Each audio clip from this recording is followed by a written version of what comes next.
How to use the Markdown block in Squarespace. Hello guys and welcome to this new tutorial.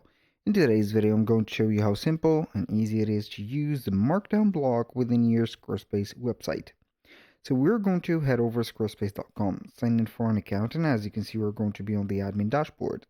Once we have did that, we're going to head over the website, select the page that where we want to add the markdown. We're going to click on edit and we're going to add the block. So it is going to be a prepared or predefined block, so I'm going to add it in this narrow space. Doesn't matter the space that where you're going to add it, and click on mark or type in mark down, and here it is. It is going to be like this. You can go ahead and make it wider, taller, whatever.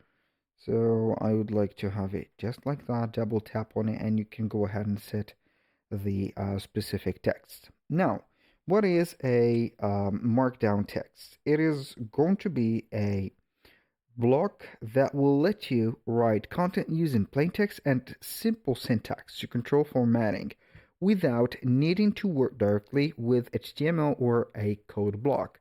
That means that if you're going to be a journalist or a coder, you're going to write in your text right there as a H1 or header 1 or heading 2. And also it is going to give you the syntax standard format.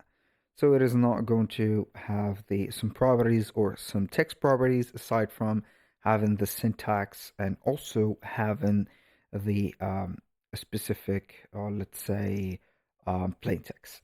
That was pretty much it for today's video. For example, I can go ahead and start by typing hello. You can go ahead and make it bold, for example, just like that, and it is going to set up the formatting just like that. That was pretty much it for today's video. Thank you guys for watching. I hope that you have enjoyed the content.